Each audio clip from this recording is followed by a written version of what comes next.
मथां छा लिखी छा लिखां छा लिखी छा लिखां सिंध मुंहिंजी अमां दुनिया जा सिंधियो हिक मुठ थी सिंध बचायो सिंध मुंहिंजी अमां सूंह तुंहिंजी मथां छा लिखां सिंध जो क़ौमी आवाज़ radio voice of Sindh London.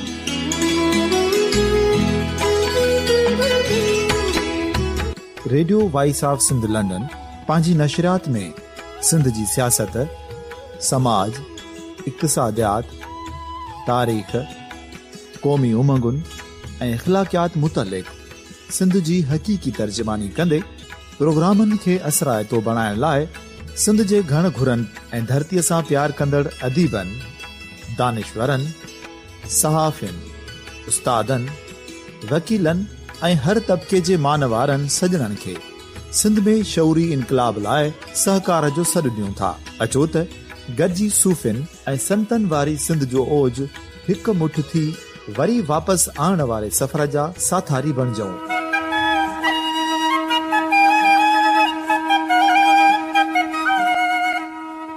हिकु नए सुबुह जी शुरूआत जो पड़ाॾो घर घर, ॻोठ ॻोठ ऐं शहर शहर ताईं पहुचायो। शाल सिंध आबाद ऐं ख़ुशहाल थिए, सिंधी माण्हू सुखियो ऐं सताबो थिए।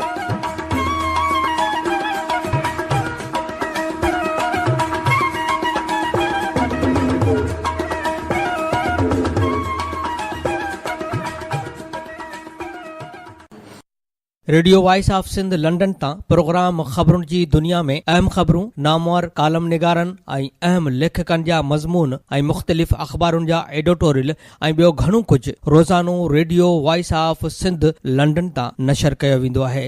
ॿुधण न विसारींदा। Radio voice of Sindh London तां प्रोग्राम ख़बरुनि जी दुनिया में सिंध जे मुख़्तलिफ़ ज़िलनि मां अहम ख़बरूं साण करे हाज़िर ख़िदमत आहे फ़ाज़िल चन्ना। सभ खां पहिरीं अहम ख़बरूं अव्हां जे समातुनि जे नज़र कंदो थो हलां। सभ खां पहिरीं सिंध सेक्रेटरिएट में लॻल बाहि वारे वाक़े बाबति असां राब्तो कयो आहे कराचीअ जे सीनियर सहाफ़ी मुर्तज़ा कीरियो सां, जेको बाहि वाक़े बाबति तफ़सीलनि खां आगाह कंदो। Radio voice of Sindh London तां आऊं आहियां कराचीअ जो सहाफ़ी गुलाम मुर्तज़ा कीरियो। अॼु अव्हां ॾेह ऐं परॾेह में वेठल समूरनि ॿुधंदड़नि खे आगाह कंदो हलंदुसि त कुझु ॾींहं अॻु सिंध सेक्रेटरिएट जी नई इमारत में बाहि लॻी, जंहिं सबबि सरकारी रिकॉर्ड पिणु ज़ाया थी वियो आहे। जॾहिं त फायर ब्रिगेड अख़्तियारनि मूजिबि बाहि विसाइण वारे अमल में 3 फायर टेंडरनि हिसो वरितो। लॻभॻि 2 कलाक जी महिनत खां पोइ बाहि ते ज़ाब्तो आंदो वियो। हिकु चिणग सबबि ग्राउंड फ्लोर ते वर्क्स एंड सर्विसिस ऐं हेल्थ डिपार्टमेंट जे ऑफिसुनि खे बाहि लॻी वई, जंहिं सबबि अहम रिकॉर्ड पिणु सड़ी वियो आहे। जॾहिं त बाहि लॻण जा नतीजा पिणु साम्हूं अची चुका आहिनि, उहा जॾहिं खे ॼाण मिली आहे त अहिड़ियूं शयूं माज़ीअ में बि थींदियूं रहियूं आहिनि जेके रिकॉर्ड सारण जे लाइ रखियूं वियूं आहिनि। न्यू सेक्रेटरी जी इमारत जी 3 माड़ ते सिक्योरिटी वेलफेयर एंड सर्विस जो ऑफिस हुयूं। 4थी माड़ ते खुराक वारी वज़ारत जी ऑफिस हुई। करप्शन खिलाफ़ वठ पकड़ बैदि अहिड़ो वाक़िया पेश अची रहिया आहिनि। सिंध सेक्रेटरिएट जी बिल्डिंग में बाहि लॻण सबबि वर्क्स एंड सर्विसिस ऐं हेल्थ डिपार्टमेंट जो केतिरनि ई फाइलुनि खे बाहि लॻी वई आहे, जेके पिणु अहम ॿुधायूं वञनि पियूं। जॾहिं त माज़ीअ में पिणु रेवेन्यू डिपार्टमेंट में बाहि लॻण सबबि केतिरो ई रिकॉर्ड पिणु सड़ी वियो हो, जंहिंजो हिन वक़्त ताईं का बि जांच मुकमिल न थी सघी आहे। जंहिं बैदि कुझु महीना अॻु सुध समा वारे खाते में पिणु अहम रिकॉर्ड खे बाहि ॾेई साड़ियो वियो हो। जॾहिं त उन रिकॉर्ड में मौजूदा वक़्त में हलंदड़ केस अॻूणे सूबाई वज़ीर शर्जील रहमान जो आहे, जंहिंमें पिणु अहम रिकॉर्ड हुयो जेको सड़ी वियो आहे। उन बाबति उन मामले जी हिन वक़्त ताईं मुकमिल जांच न थी सघी आहे ऐं शर्जील मेमण अॻूणो सिंध समाज जो सूबाई वज़ीर पिणु हिन वक़्तु जेल में आहे। जॾहिं त ताज़ो ई सिंध सेक्रेटरीट जी इमारत वारो वाक़ियो पिणु अहम सवाल पैदा करे रहिया आहे त आया माज़ीअ खां वठी अॼु ॾींहं ताईं जंहिं बिल्डिंग में बाहि लॻी आहे वॾे वज़ीर चीफ सेक्रेटरी सिंध ऐं केतिरनि ई वज़ीर सूबाई वज़ीरनि जूं ऑफिसूं हुते मौजूदु आहिनि, उहो रिकॉर्ड कहिड़े हवाले सां सारण जी कोशिशि कई वई आहे जेका हिन वक़्त ताईं कंहिं बि सही तरीक़े सां ॼाण न ॾिनी आहे। ज़रियनि वटां उहा पिणु ॼाण मिली आहे त वर्क्स एंड सर्विसिस खाते में कुझु अहम फाइलूं हुयूं जेके सड़ी रख थी वियूं आहिनि ऐं करप्शन जो पिणु हिकु वॾो अहम रिकॉर्ड सारे गुम कयो वियो आहे। जॾहिं त शुद्ध समा वारे खाते में कुझु महीना अॻु लॻल बाहि खे वारो मामिलो पिणु लह मिटी करण लाइ पंहिंजूं ई सरकारी कमेटियूं जोड़ी वयूं हुयूं, का बि जंहिंमें सरकारी माण्हू ई रखिया विया, उन्हनि वटां का बि ॼाण मालूमात ऐं न मिली त इहा बाहि छो लॻी छाजे न लॻी। हिन वक़्तु मामिलो आहे सिंध सेक्रेटरीट जी नई बिल्डिंग में लॻल बाहि जो, जंहिं ते 4 ॾींहंनि खां पोइ वर्क्स एंड सर्विसिस खाते जे सेक्रेटरीअ जी अॻुवाणीअ में 7 रुकनी कमेटी पिणु ठाही वई आहे, जेका बि उन खाते जो जेको पिणु उन खाते जो सेक्रेटरी आहे, सेक्रेटरीअ जी अॻुवाणीअ में जंहिं खाते अंदरि बाहि लॻी हुजे ऐं उहो ई सरकारी कामोरो उन मामले जी जांच करे त उन मज़ा हिन असांखे को बि लाभ न मिली सघंदो, छो त अहिड़ा वाक़िया पहिरें बि थी चुका आहिनि ऐं अहिड़ियूं ई साॻियूं कमेटियूं इन खां अॻे बि ठही चुकियूं आहिनि। असांजी सहाफ़ी बिरादरी पिणु इन मामले ते हिन वक़्तु बि परेशान आहे त इहे वाक़िया बि थियनि था ऐं उन्हनि जी ॼाण बि नथी मिले त आख़िर मामिलो छा आहे, छो त जॾहिं खां बि वठ सठ कई आहे कामोरनि जे पुठियां उन खां पोइ अहिड़ा वाक़िया खोड़ थिया आहिनि। अक्सर त जेके गिरफ़्तारियूं थियूं बि आहिनि उहे बि कुल बीमार थी हॉस्पिटलाइज़ थी वेंदा आहिनि। जंहिं मामले जी ताज़ो ई सुप्रीम कोर्ट ऑफ पाकिस्तान जे चीफ जस्टिस साकिब निसार पिणु जांच कई ऐं जिला हॉस्पिटल में पाण वञण खां पोइ उनखे ख़बर पई त सूबाई वज़ीर शर्जील मेमण हिकु फ्लोर ते कब्ज़ो जमाए पंहिंजी बीमारी जो बहानो करे अंदरि वेठो आहे, जंहिंखां पोइ 2 कलाकनि जे अंदरि उहा बीमारी ख़तमु थी, सूबाई वज़ीर वापसि जेल में थी आहे। हिकु भेरो ॿीहर उनखे बीमारी जेल में तकलीफ़ जी बीमारी ॿुधाए वापसि जिला हॉस्पिटल एडमिट करण जी कोशिशि कई थी वञे, जेका अञा ताईं फाइनलाइज़ न थी वई आहे। अवां सॼणनि ऐं ॿुधंदड़नि रेडियो वॉइस ऑफ सिंध जे ॿुधंदड़नि खे इहो आगाह कंदो हलंदुसि त ही समूरा मामला जेकी हिन वक़्त ते पेश आया आहिनि उहे ऐं उन्हनि जूं कमेटियूं को बि असांखे हिन वक़्त ताईं उहो न आहिनि ॿुधाए सघियूं त इहे रिकॉर्ड आया ॿीहर ठाहियो बि वियो आहे या न, छो त लॻल बाहि खां पोइ उहे समूरा पेरा बि ॾाथा विया आहिनि।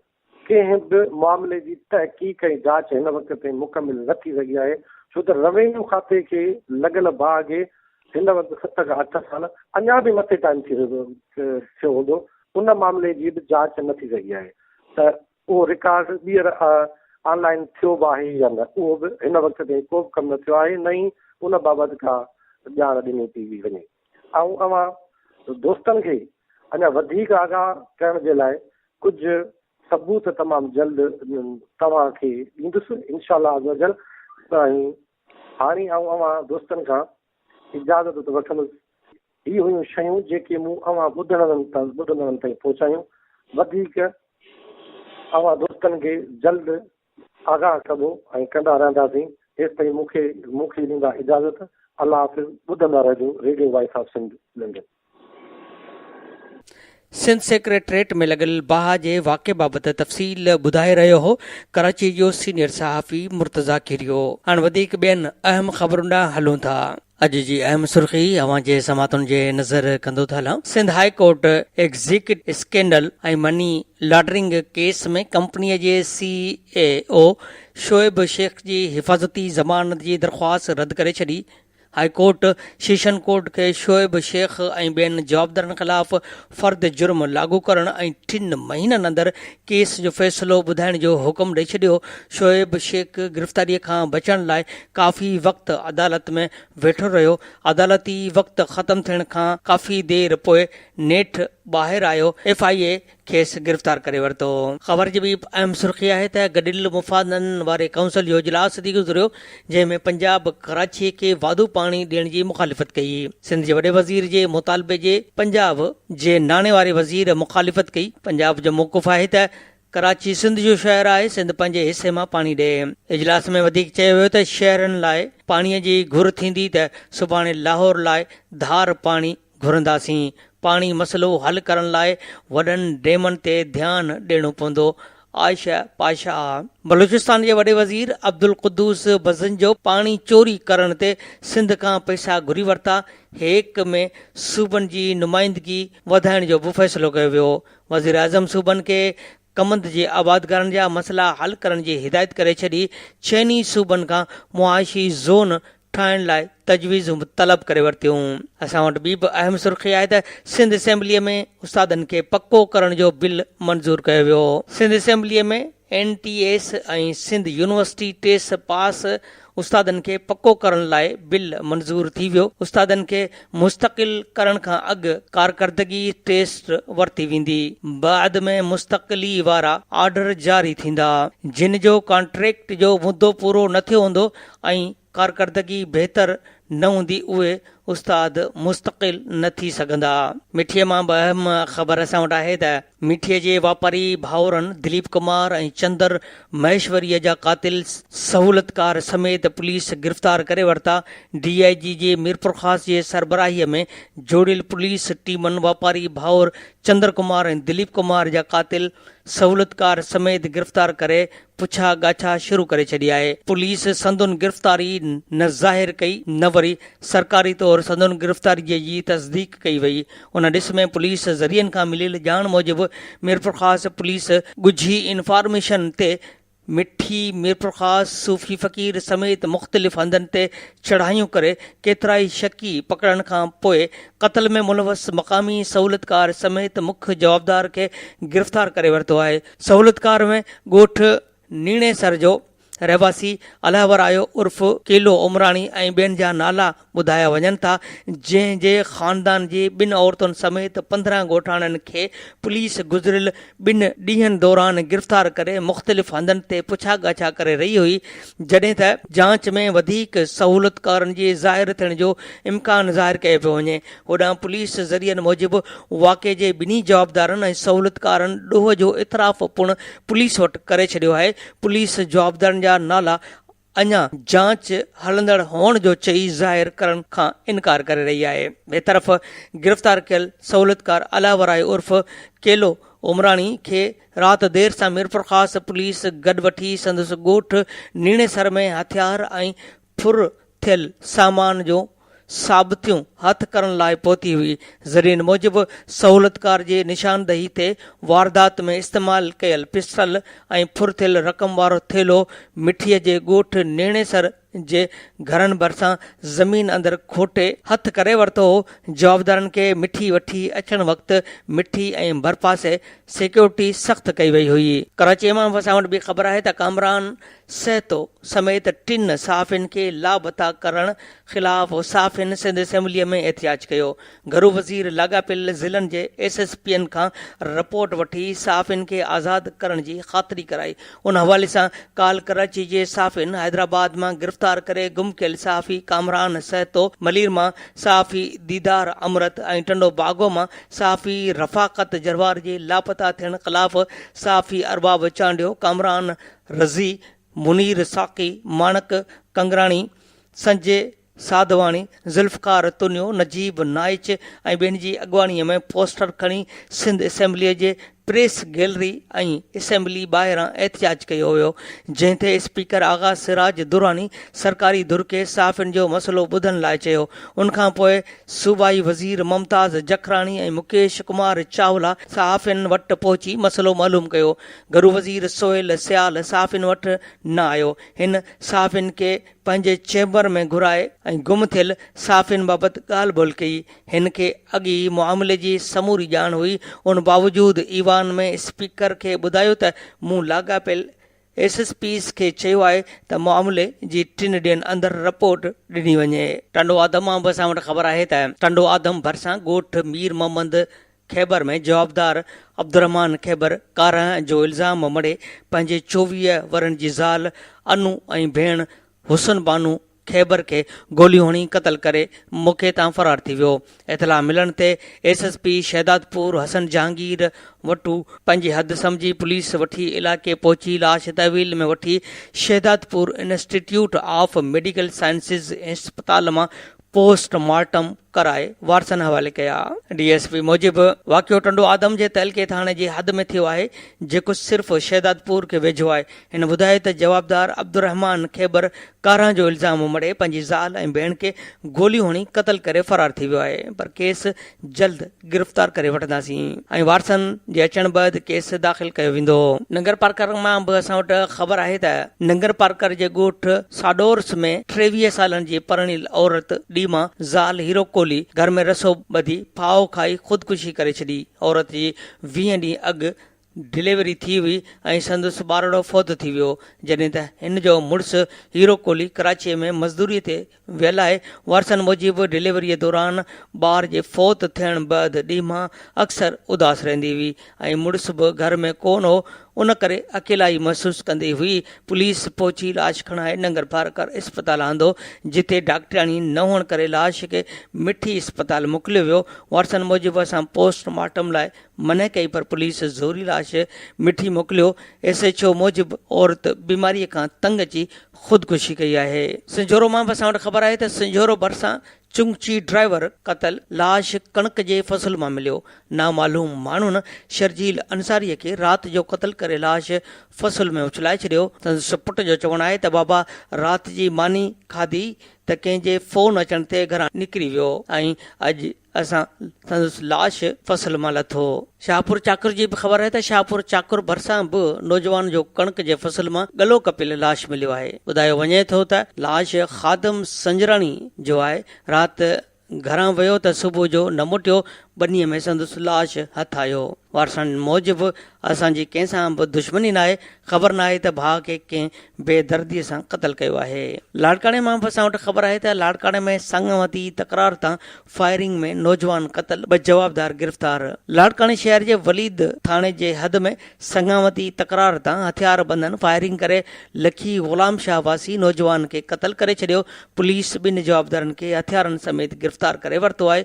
लाड़काणे शहर जे वलीद थाणे जी हद पुराणी बस स्टैंड वारे इलाइक़े में क़ाइम स्टेट एजेंसीअ ते वेठल लखी ग़ुलाम शाह जे रहवासी नौजवान राशिद अली शेख खे मोटरसाइकिल सवार हथियार बंदन गोलियूं हणी क़तल करे छॾियो। इतलाह ते हद जी थाणे जी पुलिस पहुची 2 हथियार बंदन खे हिरासत में वठी वरितो आहे। पोस्टमार्टम बैदि लाश वारसनि हवाले कयो वियो आहे, जॾहिं त अञा ताईं केस दाख़िल न थी सघियो आहे। मिठीअ मां बि असां वटि ख़बर आहे त रागी सादक फ़क़ीर जी 3 वरसी ते सादक फ़क़ीर चौक तां जुलूस जी शिकिल में मज़ार ते हाज़िरी भरे गुलनि जी चादर चाढ़ी वई। तक़रीब खे शफ़ी फ़क़ीर ताज जोयो, प्रोफेसर नूर अहमद जंझी ऐं ॿियनि ख़िताब कंदे चयो त सादक फ़क़ीर रूह सां ॻाईंदड़ रागी हो। सादक फ़क़ीर हिकु बहितरीन रागीअ सां गॾु पंहिंजी ज़ात ऐं किरदार में वॾो इंसान हो। इन्हनि चयो त सिंध खे जदीद मौसीक़ी ज़रिए नई सुञाणप ॾिनी। सादक फ़क़ीर आवाज़ ये दुनिया जो अलस्ती किरदार हो। हिननि चयो त सादक फ़क़ीर में सुरीलियन सदाउनि खां वठी मनमोहींदड़ मुर्कनि ताईं उहो दर्द ऐं प्यार नज़र ईंदो हो। संदसि फन धरतीअ जी दां बणिजी दुनिया ताईं पहुतो। तक़रीब खे ख़िताब कंदे मुक़ररनि चयो त सादिक फ़क़ीर जे विछोड़े सां सिंधी मौसीक़ी में ख़ाल पैदा थियो आहे जेको भरजणु मुश्किल आहे। तक़रीब में इहो बि चयो वियो त सादिक फ़क़ीर जे मुजस्मे लाइ अलॻि तक़रीब कोठाए सादिक फ़क़ीर चौक ते रूनुमाई कराईंदासीं। वरसी के शाइर अली दोस्त आजिज़, हाजी सांद, इमाम अली जंजी, मीर बुलेदी, सूफ़ी नारायण, मीर हसन आरिसर, नज़ाकत सादिक फ़क़ीर, शंकर लाहाणू, ख़ैरल राही, ख़लील खोसो, मुनीर सागर ऐं ॿियनि ख़िताब कयो। मज़ार ते वायूं ॻाए सादक खे आलापन सां भेटा पेश कई वई। बहितरीन रागीअ जो एवॉर्ड करीम फ़क़ीर खे ॾिनो वियो। बख़्शापुर जी बि ख़बर आहे त बख़्शापुर वेझो हिकु ई घर जा 6 भाती अखियुनि जे नूर खां महरूम थी विया। ॻोठ अमीरुद्दीन डोमकीअ में अली हसन चाचड़ ऐं संदसि जा 5 ॿार मशूक, अब्दुल गफ़ार, मासूम न्याणियूं हीरा, अज़ीमा ऐं 6 महीननि जी मासूम निंगरी करिश्मा चाचड़ अखियुनि जी रोशनीअ खां महरूम थी विया। मीडिया जे नुमाइंदनि सां ॻाल्हाईंदे अली हसन चाचड़ ॿुधायो त मुंहिंजे मासूम ॿारनि जे अखियुनि जी रोशनी संदुन उमिरि वधंदे ई घटि थींदी वेंदी आहे ऐं अखियूं वॾियूं थी वेंदियूं आहिनि। मां ग़रीब मिसकीन आहियां ऐं हार पो करे पंहिंजो बचड़नि जो पेट पालींदो हुयुसि। हाणे त उहो बि नथो करे सघां छो त मां बि अखियुनि जी रोशनी विञाए वेठो आहियां। इन चयो त एतिरी ताक़त न अथमि जो मासूम ॿारनि जो इलाजु कराए सघां। वॾे पुट खे सखर में इलाज लाइ वठी वियसि पर डॉक्टरनि ॿीहर चेकअप लाइ अचण जो चयो। मां गुरबत सबबु वञी न सघियसि। अली हसन चाचड़ वधीक चयो त बिलावल भुट्टो ज़रदारी पंहिंजे अमड़ शहीद बेनज़ीर भुट्टो जे सदके में मुंहिंजे मासूम बचड़नि जो इलाजु कराए ऐं असांजी मदद करे त जीअं असांजे घर जो चुल्ह ॿरी सघे। ॿियो को बि कमाईअ जो ज़रियो कोन आहे। घारे मां असां वटि ख़बर आहे त खंबिल क़ौमी कारकुननि जी आज़ादी, मज़हबी इंतिहा पसंदी ऐं धारनि जी आबादकारीअ समेत 6 नुकाती एजेंडा खणी भिटशाह खां निकितल जिस्कम आरिसर जो पैदल लांग मार्च मरकज़ी अॻवान अमीर आज़ाद पंवर, असलम ख़ैरपुरी, सोरठ लोहार, अमर सिंधु, साले आरिसर, दोस्त अली भट्टी ऐं ॿियनि जी अॻवानीअ में पिथूं थियल पेरनि सां ठठे खां घारो पहुचण ते जस्कम बशीर कुरैशी जी आदिल शाह, क़ौमी अवामी तहरीक जे आसिफ जोखियो, अवामी तहरीक जे रियाज़ अब्बासी, जस्त जे मुख़्तियार लाशारी, PTI जे मुस्तफ़ा चांडियो, मलाह इत्तेहाद जे अशरफ मलाह जी अॻवानीअ में सवें कारकुननि ऐं शहरनि काफ़िले मथां गुल निशावर करे संदुन शानदार इस्तक़बाल कयो। उन मौक़े ते ख़िताब कंदे अमीर आज़ाद पंवर, असलम ख़ैरपुरी, वक़ार मेमन, सोरठ लोहार, सरमद उमरानी, साले आरिसर ऐं ॿियनि चयो त हुक्मराननि इंसानी हक़नि जी बदतरीन लताड़ कंदे सवें क़ौमी कारकुननि खे खंबे केतिरे ई अरसे खां गुम करे छॾियो आहे, जिन बाबति का बि ॼाण न आहे। इहे जीअरा बि आहिनि या न। अहिड़ी सूरत हाल में सिंध में ख़ौफ़ वारी सूरत हाल पैदा करे क़ौमी तहरीक खे ख़तमु करण जी कोशिशि कई पई वञे। अॻवाननि चयो त सरकार जीअं क़ौमी तहरीक खे ख़तमु करण लाइ साज़िशूं कंदे तीअं ई क़ौमी तहरीक ज़ोर वठंदी। सिंध में ज़ुल्म ऐं बरबरीत जी इंतिहा कई वई आहे। वाइस फॉर मिसिंग पर्सन जी डिप्टी कन्वेनर सोरठ लोहार चयो त मुंहिंजे वालिद हिदायत लोहार समेत केतिरनि माण्हुनि खे खंबे ज़्यादतीअ जे इंतिहा कई वई आहे। गजूअ जी बि असां वटि ख़बर आहे त गजे ऐं जुगशाईअ जी बिजली हफ़्ते खां बंदि। रहवासियुनि जो प्रेस क्लब मकलीअ खां वाबडा ऑफिस ताईं एहतियाती रैली, SDO ऐं XCN ऑफिस आॾो धरणा कामरा भॼी विया। MPA अमीर हैदर शाह शेराज़ी बि एहतिजाज में शामिल। हुन ॾिस में गजो शहर समेत जुगशाई ऐं गुलमदान जी बिजली हफ़्ते खां मुसलसिल बंदि हुजण सबबि गजे ऐं जुगशाईअ जे रहवासियुनि UC गजो जे चेयरमैन अब्दुल जब्बार मेमन, UC जुगशाईअ जे चेयरमैन अहमद पलीजो समेत शम्स मेमन, पीर ग़ुलाम हुसैन शाह, सैयद ग़ुलाम मुजतबा शाह, रशीद मेमन, उर्स मला, एडवोकेट वक़ार मेमन ऐं ॿियनि जी अॻवानीअ में प्रेस क्लब मकलीअ खां हेस्को ऑफिस ताईं एहतियाती रैली कढी SDO ऐं XCN ऑफिस आॾा धरणा हया विया। उन दौरान हेस्को जा ज़िम्मेदार अमलदार ऑफिसरनि खे ताला हणी मुज़ाहिरनि जे अचण खां अॻु ई फरार थी विया। उन मौक़े ते मीडिया सां ॻाल्हाईंदे अॻवाननि चयो त हेस्को वारनि कलूर करे छॾिया आहिनि। 2 साल बिजली बंदि रखण बैदि फ़क़ति महीनो रोज़ानो 4 कलाक बिजली हलाए डिडक्शन ऐं एडजस्टमेंट जे नाले ते लखें रुपयनि जा इज़ाफ़ी बिल जारी कया विया आहिनि। तंहिं हूंदे बि 80% किस्तूं करे बिल जमा कराया विया, पर हिस्को अमलदार हाणे ब्लैकमेलिंग ते लही आया आहिनि। हिननि चयो त मसइलो हल न थियो त गजे में क़ौमी शाहराह ऐं जुंगशाईअ में रेलवे ट्रैक ते धरणो हयो वेंदो। उन दौरान मल्हा अॻवान ॾाढा आदम गंदरो PS 85 तां चूंडियल नून लीग MPA अमीर हैदर शाह शिराज़ी बि एहतिजाज में शामिल थियो। जेकॾहिं हिस्को अमलदारनि मसइलो हल न कयो त अवाम सां गॾु रोडनि ते हूंदुसि। बाद में MPA अमीर हैदर शाह जे ख़ातिरीअ बैदि धरणो ख़तमु कयो वियो। हैदराबाद मां असां वटि ख़बर आहे त हैदराबाद में municipal corporation workers union Hyderabad तरफ़ां कचनि मुलाज़िमनि खे पको न करण ख़िलाफ़ काल्ह प्रेस क्लब साम्हूं अलामती बुख हड़ताल कई वई, जंहिं दौरान मुलाज़िमनि म्यूनिसिपल कॉर्पोरेशन इंतिज़ामिया ख़िलाफ़ नारेबाज़ी कई और मुख्य ते रफ़ीक गुल परवेज़ खोखर ऐं ॿियनि चयो त म्यूनिसिपल कॉर्पोरेशन इंतिज़ामिया 500 खां वधीक कचनि मुलाज़िमनि खे गुज़िरियल केतिरे ई अरसे खां पको न करे रही आहे, जंहिं सबबि मुलाज़िम सख़्त परेशानियुनि खे मुंहुं ॾेई रहिया आहिनि। हिननि इल्ज़ाम मड़ियो त म्यूनिसिपल कॉर्पोरेशन जे CBA यूनियन जे अॻुवाणनि लतीफ़ाबाद जे मुलाज़िमनि खां 10,000 ऐं सिटीअ जे मुलाज़िमनि खां 15,000 रुपया रिश्वत वठी पको करण जो आसरो ॾिनो हो, पर अॼु ॾींहं ताईं असांखे पको नाहे करायो वियो ऐं न ई पैसा वापसि ॾिना था वञनि। हिननि हैदराबाद जे कमिश्नर DC समेत मेयर खां मुतालबो कयो त म्यूनिसिपल कॉर्पोरेशन जे कचनि मुलाज़िमनि खे पको करे रिश्वत वठंदड़नि ख़िलाफ़ कार्रवाई कई वञे। इस्लाम कोर्ट मां बि असां वटि ख़बर आहे त गोराणे डैम जो हंधु तब्दील न थियण ख़िलाफ़ मुख़्तलिफ़ ॻोठनि जे रहवासियुनि एहतिजाजी मुज़ाहिरो कयो। गोराणे डैम एरिया जे रहवासियुनि अनवर लोडो, अलहदाद हजाम, कुर्बान चौहान, अब्दुल्ला मेहरान पोटो, मलो कोली, रमेश बील, वकील लीलाराम, मलूक लक्ष्मण ऐं ॿियनि प्रेस क्लब अॻियां एहतिजाजी मुज़ाहिरो करे धरणो हयो। उन मौक़े ते ॻोठाणनि ॿुधाईंदे चयो त एंग्रो कंपनी अमलदार डैम खां पोइ असांजे ज़मीन खां ॿाहिरि माल जे आसाइश लाइ छॾियल गौचर ते कब्ज़ो करे पंहिंजी रिहाइशगाह ठाहे रहिया आहिनि, जेके घरनि जे वेझो हुअण करे असांजा रस्ता बंदि थी रहिया आहिनि।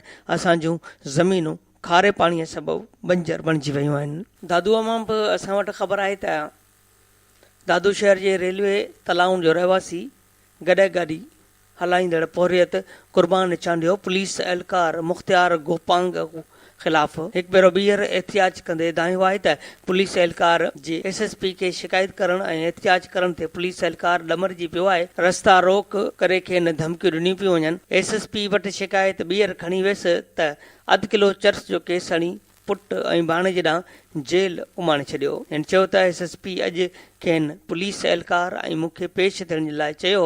मां SSP ऑफिस वियसि, पर SSP ऑफिस जे अमले खे मिलण न ॾिनो।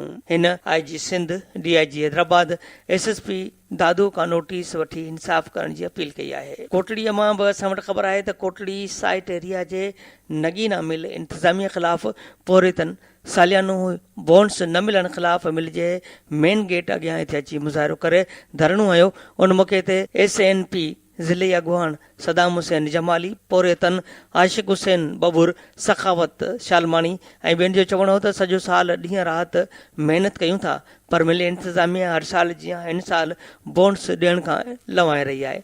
पघारूं मिलण ते घर जो गुज़र सफ़र कंदा आहियूं, पर बोनस मिलण सां ॿारनि जा किताब कपिड़ा वठंदा आहियूं। हिननि मुतालबो कयो त बोनस ॾेई परेशानी ख़तमु कई वञे, ॿी सूरत में एहतिजाज जो दाइरो वधायो वेंदो। हैदराबाद साइट एरिया जे गुलशन ख़ैर मोहम्मद कॉलोनी जे रहवासियुनि सहूलियतूं न मिलण ख़िलाफ़ एहतिजाजी मुज़ाहिरो कयो। उन मौक़े ते मोहम्मद बख़्श चांडियो ऐं ॿियनि चयो त असांजी कॉलोनीअ में गुज़िरियल केतिरनि ई सालुनि खां सेवरेज सिस्टम नाकारा बणियल आहे। पीअण जे साफ़ पाणी ऐं तरक़ियाती कमनि जूं स्कीमूं रोल लड़े जो शिकार आहिनि, जंहिं सबबि गुलशन ख़ैर मोहम्मद कॉलोनी जा रहवासी परेशान आहिनि। असां बुनियादी सहूलियतुनि जी खोट ख़िलाफ़ हैदराबाद जे आला अख़्तियारनि समेत PP जे ज़िली क़यादत खां आगाह था कयूं त अख़्तियारनि को बि नोटिस न वरितो आहे ऐं असांजे कॉलोनीअ जे बुनियादी मसइलनि खे हल करायो। कलोईअ जी बि असां वटि ख़बर आहे त कलोईअ में ॻोठाणनि जो बासर माण्हुनि ख़िलाफ़ एहतिजाजी मुज़ाहिरो। बासर माण्हुनि घरनि ते काह करे लोड़नि खे ॿाहिरि ॾिनी आहे। रहवासी संतोष मेघवाड़ ऐं ॿियनि शंकरलाल, गुनेश मेघवाड़, लीमूमल ऐं ॿियनि तरपारकर प्रेस क्लब अॻियां एहतिजाजी मुज़ाहिरो कयो। दाईंदे हिननि चयो त ॻोठ जे बासर माण्हुनि सिकंदर साहड़, मास्तर हफ़ीज़ साहड़, फज़ल साहड़ ऐं ॿियनि घरनि ते काह करे घरनि जे लोड़े खे बाहि ॾेई असांजे रोकण ते तशदुद जो निशानो बणायो। औरतुनि खे धका ॾिना विया। SSP थरपारकर खां मुतालबो कयूं था त बासर माण्हुनि ख़िलाफ़ कार्रवाई करे इंसाफ़ ऐं तहफ़ुज़ फराहम कयो वञे। कोटड़ीअ जी बि ख़बर आहे त कोटड़ी साइट जे मुख़्तलिफ़ इलाइक़नि खुदा जी बस्ती, बबर स्टाप, पोपट ॻोठ, ईसा दल ॻोठ, Khurshid colony, Miskeen colony, Bhittai colony समेत 12 इलाइक़नि में पीअण जे पाणीअ जी खोट ख़िलाफ़ बोलाड़ी इतिहाद पारां यूसुफ सारंग, ज़मान मल्हा, नज़ीर बुघियो, AD चौहान, बशीर चांडियो ऐं ॿियनि जी अॻुवाणीअ में DC ऑफिस गेट साम्हूं हिते अची कैंप हणी धरणो हुयो। STP ज़िले अॻुवान शबीर मक्सी कैंप ते पहुची हिमायत कई। हुन मौक़े ते अॻुवान चयो त अटे लटे अझे ॾियण जी दावेदार पीपल्स पार्टी लखे माण्हुनि खे पीअण जो पाणी बि ॾियण लाइ तयारु न आहे। साइट कोटड़ी जा लखे पोरित माण्हू जदीद दौर में बि टैंकर माफ़िया हथां पीड़िजी रहिया आहिनि। कोटड़ी साइट में रहंदड़ अवाम जे नाले ते करोड़नि रुपयनि जूं स्कीमूं फाइलनि जे ज़ीनत बणाई वयूं आहिनि, पर अॼु बि साइट जा माण्हू पाणीअ ढुक लाइ ॿाॾाए रहिया आहिनि। हिननि पाणीअ जी फराहमीअ ताईं एहतियाजी तहरीक जारी रखण जो ऐलान कयो। मीरो ख़ान जी असां वटि ख़बर आहे त मीरो ख़ान जे सिविल कोर्ट जे सिविल जज ऐं जुडिशनल मजिस्ट्रेट हबीबुर रहमान मेमण शहर जे तइलीमी इदारनि जा ओचिता दौरा करे तदरीसी अमल ऐं अमले जो रिकॉर्ड चेक कयो आहे। सिविल जज ऐं जुडिशनल मजिस्ट्रेट काल सुबुह जे वक़्तु सभ खां पहिरीं शहर जे गर्ल्स हायर सेकेंडरी स्कूल जो दौरो करे स्कूल जे क्लासनि में वञी हलंदड़ तदरीसी अमल जो जाइज़ो वरितो, जॾहिं त हेड मास्तरियाणी ज़किया तुनियो ॿुधायो त ठेकेदार स्कूल जो कमु अधु में छॾे गुज़िरियल केतिरनि महीननि खां लापता थी वियो आहे, जंहिं ते सिविल जज पंहिंजे ऑफिस जे क्लार्क खे हुकुम कयो त ॼाणायल ठेकेदार ख़िलाफ़ एंटी करप्शन इख़्तियारनि खे अॼु जांच लेटर जारी कयो वञे। उन बैदि सिविल जज and jurisdictional magistrate primary school 1 ऐं बॉयज़ हाई स्कूल पहुची स्कूलनि जे क्लासनि में वञी मुआइनो कयो। अमले जा हाज़िर रजिस्टर चेक कया, जॾहिं त हाई स्कूल ऐं प्राइमरी स्कूल जे हेड मास्तरनि पारां स्कूल टाइम बिजली बंदि ऐं पीअण जी मिठे पाणी न हुजण जूं शिकायतूं कयूं। गाजी खावड़ मां बि असां वटि ख़बर आहे त गाजी खावड़ लॻ ॻोठ ख़ान मोहम्मद खावड़ जे गर्ल्स प्राइमरी स्कूल जे बिल्डिंग 10 सालनि खां वठी नाकारा बणियल आहे। स्कूल जा चापड़ किरण लॻा आहिनि, जॾहिं त चापड़ किरण सबबि स्कूल जूं शागिर्दियाणियूं ख़ौफ़ में वरतल आहिनि। कंहिं बि वक़्तु जानी नुक़सान थियण जो ख़तरो थी सघे थो। स्कूल जी मालिकी न थियण ते केतिरनि ई सालनि खां वठी स्कूल जूं चौदीवारूं वाशरूम ढही पट थी विया आहिनि, जॾहिं त ॻोठाणनि अहमद रज़ा खावड़, लियाकत अली खावड़, मुश्ताक अहमद खावड़, गौर अली खावड़ ऐं ॿियनि एहतियात कंदे चयो त काफ़ी साल थी विया आहिनि स्कूल जी बिल्डिंग नाकारा आहे। असां दाऊं करे करे थकिजी पिया आहियूं, पर तइलीम खाते जे कंहिं बि आला अमलदार नोटिस न वरितो आहे। सामीन, radio voice of Sindh London जे प्रोग्राम ख़बरुनि जी दुनिया में अहम ख़बरूं अव्हां जे समातुनि ताईं ई पहुची रही हुयूं ऐं हाणे चूंड मज़मून जे तरफ़ हलंदासीं ऐं चूंड मज़मून अव्हां जे समातुनि जे नज़र कंदुसि। अॼु जो मज़मून जेको असां चूंड कयो आहे उहो मज़मून आहे एजाज़ मंगीअ जो ऐं मज़मून जो उनवान आहे पंजाब ऐं पाकिस्तान। एजाज़ मंगी पंहिंजे मज़मून में लिखे थो त एतिज़ाज़ हसन जो उहो बयानु बेमाना नाहे जंहिंमें हिन चयो आहे त पंजाब में कामरुनि जी हड़ताल रियासत ख़िलाफ़ बग़ावत आहे, पर उन बग़ावत ते हिन वक़्त ताईं रियासत जी रखवालनि जो को मौक़िफ़ साम्हूं न आयो आहे, जॾहिं त रियासत जी इंतिज़ामी मशीनरीअ खे उन हद ताईं वठी वञण ते नवाज़ शरीफ़ मथां बि दरपोयां घणो दबाव पियो हूंदो। इहा ॻाल्हि हाणे बिना अयान थी चुकी आहे त मियां नवाज़ शरीफ़ पंहिंजे मुफ़ाद जे जेरी लाइ मुल्की मुफ़ाद जे बकरी कोही रहियो आहे। नवाज़ शरीफ़ जेको काल तमामु वॾे फ़ख़ुर सां इहा दावा कंदो हो त मां मेड इन पाकिस्तान आहियां, अॼु उहो पंहिंजे जनम ॾींदड़ मथां नरगो कावड़ियल पर कड़कियल बि आहे। कार्ल मार्क्स जे ॾाहे साथीअ जो जग मशहूरु किताबु आहे रियासत, ख़ानदान ऐं ज़ाती मिल्कियत। मियां नवाज़ शरीफ़ उहो किताबु पढ़ण त परे जी ॻाल्हि, पर हिन कॾहिं फेडरिक इंग्लिश जो नालो न बि ॿुधो हूंदो, जॾहिं त उहो किताबु पढ़ण खां सवाइ बि टियों भेरो वज़ारत उज़मा तां लाथल लीडर खे उहो पतो हूंदो त रियासत दुनिया जे नक्शे ते कुझु लकीरनि जो नालो न हूंदो आहे। रियासत हिकु झंडे ऐं हिकु क़ौमी तराने सां वजूद में न ईंदो आहे। रियासत खे वजूद में आणण वारा इदारा हूंदा आहिनि। रियासत तमामु घणनि इदारनि जी जोड़जक हूंदो आहे, जॾहिं त इहे सभई इदारा उन्हनि टिनि इदारनि मां पैदा थींदा आहिनि। हिकु इदारो आहे फ़ौज, ॿियो इदारो आहे अदलिया ऐं टियों इदारो आहे इंतिज़ामिया।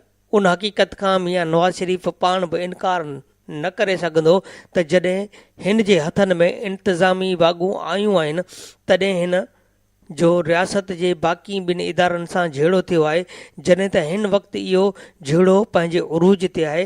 मियां नवाज़ शरीफ़ जी फ़ौज सां अणबणत उन वक़्तु बि हुई जॾहिं हू इक़्तिदार में हो, छो त डॉन लीक्स वारो मामिलो ओचितो त वजूद में न आयो हो, पर जॾहिं खां हिन खे अदलिया इक़्तिदार खां आउट कयो आहे तॾहिं खां वठी हू फ़ौज ऐं अदलिया ख़िलाफ़ महाज़ खोले वेठो आहे।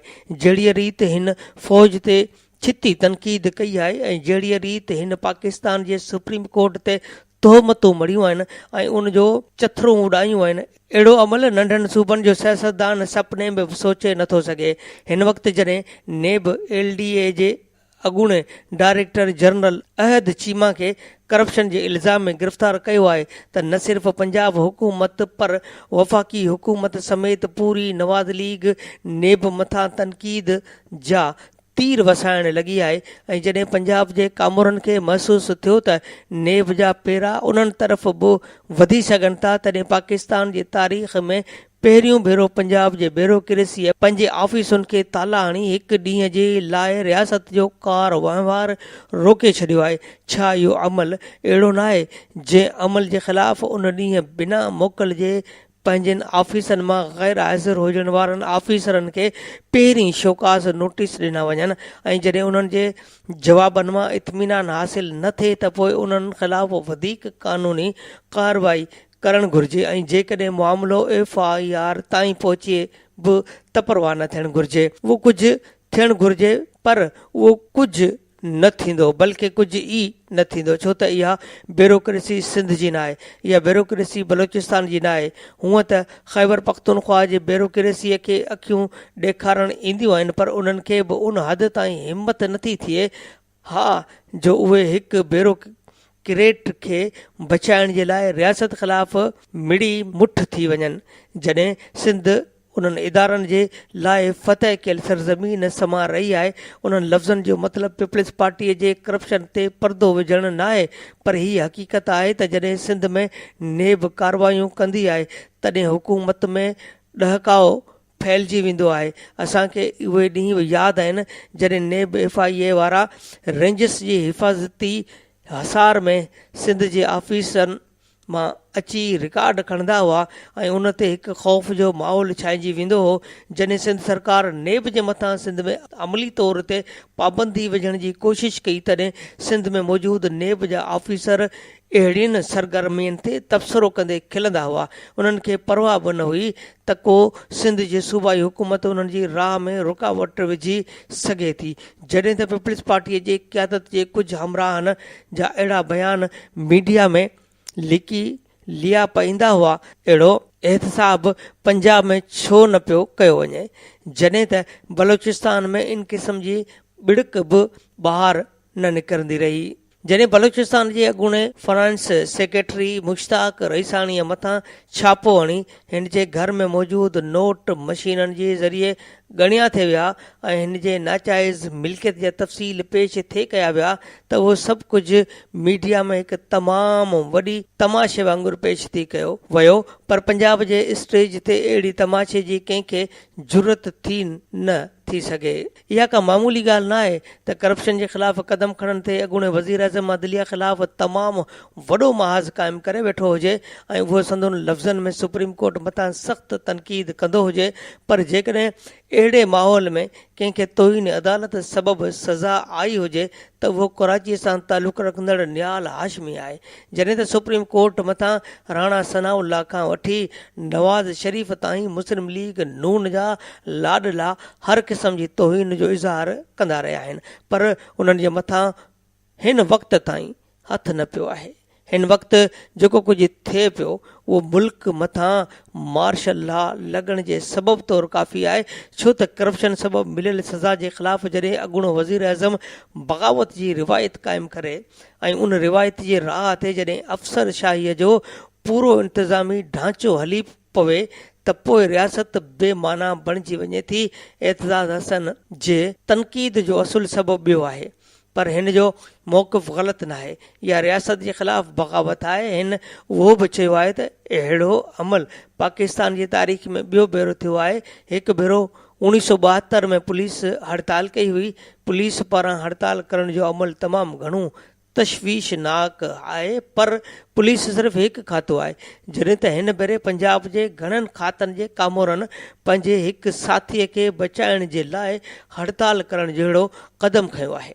इहे कामोरा जिन खे पब्लिक सर्वेंट्स सॾियो वेंदो आहे, इहे कामोरा जेके सदा साई सरकार सम्झिया वेंदा आहिनि, हुकूमत भले कहिड़ी बि पार्टीअ जी हुजे, पर उन्हनि जो फिरंदड़ कुर्सियूं, उन्हनि जूं चमकंदड़ गाॾियूं ऐं उन्हनि जे शाहानी ज़िंदगीअ खे कॾहिं बि कोई ख़तरो न ईंदो आहे। इहे चूंडियल हुकूमतुनि में राज जा राणा हूंदा आहिनि ऐं उन्हनि आमरनि जे हुकूमत में लय सां हलंदे नज़र ईंदा आहिनि, जेके आमिर चूंडियल हुकुमराननि खे इक़्तिदार जे खीर मां मख वांगुरु कढी उछलाईंदा आहिनि। कामोरा हर हुकूमत में ख़ुशबाश रहंदा आहिनि, उन्हनि खे कंहिं बि हुकूमत में को सुभाउ न लॻंदो आहे। उन्हनि जे मथां जॾहिं बि आज़माइश जो वक़्तु आयो आहे त उन्हनि आइन जो साथ ॾियण बदिरां आमरनि जो साथ ॾिनो आहे। अदली जे मथां सदाई तनक़ीद थी आहे, उन आमरनि सां अहिड़ी रीत पंजो अटकायो आहे जहिड़ी रीत अटकाइणु घुरिजे, पर कोई ॿुधाए त उन्हनि कामोरनि कहिड़ा केच कमाया आहिनि, आइन सां वफ़ा जा छा कयो आहे। उन्हनि ते पंहिंजे सफ़ेद कॉलरनि सां अमृत जी छाड़तनि जा कारा बूट चमकाया आहिनि, पर इहे हिन भेरे शरीफ़ फैमिलीअ सां अमली यकजहतीअ जो इज़हार कंदे एहतिसाब वारे इदारे ख़िलाफ़ हड़ताल ते हलिया विया आहिनि ऐं उन्हनि खे पंहिंजे अमल ते न पेशेमानी आहे ऐं न परेशानी। इहे पंहिंजे कुर्सियुनि जे मथां बाबू बणिया वेठा आहिनि। उन्हनि खे इहा ॻणती बि नाहे त उन्हनि जे ACR ते को असरु पवंदो। उनजो कारण कहिड़ो आहे? उनजो सबबु उहो ई आहे त मियां नवाज़ शरीफ़ पंजाब जो क़ौम पुरस लीडर बणिजी वियो आहे। उहे पंजाब वारा जेके काल मुल्क टुटण जे ख़ौफ़ में महा पाकिस्तानी थी हलंदा हुआ, जेके बलूचिस्तान में बेचैनीअ ते सख़्तु तशवीश महसूसु कंदा हुआ, जॾहिं बलूचिस्तान में अकबर बुगटी नाराज़ थी बंदूक में हथु विधो हो त पंजाब मशहूरु नाले वारा अॻवान पाकिस्तान जे तहफ़ुज़ ख़ातिर पंधु पिया हुआ। उहे उन वक़्तु तमामु घणो तशवीश महसूसु कंदा हुआ जॾहिं सिंध में MRD जी तहरीक पूरी जोभन ते हुई ऐं पंजाब जनरल ज़िया जी आमरीत सां सियासी समझौतो करे चुको हो। पंजाब जे सियासी ज़हन खे उन वक़्तु बि तमामु घणो ख़ौफ़ महसूसु थियो त मथां जमहूरी तहरीक जो रुख़ तब्दील न थी वञे, पर हिन वक़्तु पाकिस्तान जा परस्तार पंजाब वासी पाण पाकिस्तान जे ख़िलाफ़ पंधु पिया आहिनि। उन्हनि खे हिन भेरे उहो सम्झ में नथो अचे त जेकॾहिं रियासत खे इंतिशार जे वर चाढ़े छॾियो त उनजे वजूद खे ख़तरा वकोड़े वेंदा। उन ख़दशे जे उन्हनि खे तिर बराबरि बि परवाह कोन्हे। उन्हनि जी सोच सिर्फ़ु पंहिंजे मुफ़ादनि ताईं महदूद आहे। हिन भेरे पंजाब नवाज़ शरीफ़ जे शिकिल में जेको कुझु करे रहियो आहे उहो पंजाब मुक़ाबिले पाकिस्तान आहे, पर हैरत जी ॻाल्हि इहा आहे त मियां नवाज़ शरीफ़ सां उन मुल्क मुख़ालिफ़ राह ते न सिर्फ़ु मुल्क जे सभ खां वॾे सूबे जा वोटर, पर उहे वॾा ऑफिसर बि गॾु थिया जेके तमामु मुश्किल इम्तिहान पास करे कुर्सियुनि ते बरजमा थींदा आहिनि, जेके अंग्रेज़ीअ में सोचींदा आहिनि, जेके पाण खे हुकूमत जा न पर रियासत जा नुमाइंदा सराईंदा आहिनि, पर हिन भेरे उहे पंजाबी अॻवान जी क़यादत में मुल्क जे कमज़ोर कंदड़ काफ़िले सां गॾु कदम कदम मिलाए हली रहिया आहिनि। Radio voice of Sindh London तां ख़बरुनि जी दुनिया में हिन वक़्तु अवां मज़मून ॿुधी रहिया हुआ। हीउ मज़मून सिलेक्ट कयो हुयो असां अॼु एजाज़ मंगीअ जो, ऐं एजाज़ मंगीअ जे मज़मून जो उनवान हुयो पंजाब ऐं पाकिस्तान। हाणे प्रोग्राम ख़बरुनि जी दुनिया जे वक़्तु पुॼाणी ते पहुतो। प्रोग्राम ख़बरुनि जी दुनिया रोज़ानो सुबुह जो 7 वॻे, मंझंदि जो 12:30 ते ऐं शाम जो 7 वॻे नशर कयो वेंदो आहे। ॿुधण न विसारींदा। प्रोग्राम जे हवाले सां पंहिंजा कमेंट्स ऐं राया असांजे हिन एड्रेस ते ॾींदा। एड्रेस आहे info@radiovoiceofsindh.com। तव्हांजे रायनि ऐं कमेंट्स जो इंतज़ारु रहंदो। फाज़िल चन्ना खे ॾींदा इजाज़त। ॿिए बुलेटिन ताईं ओसि ताईं अल्लाह निगहबान। अवां जी समातुनि ताईं radio voice of Sindh London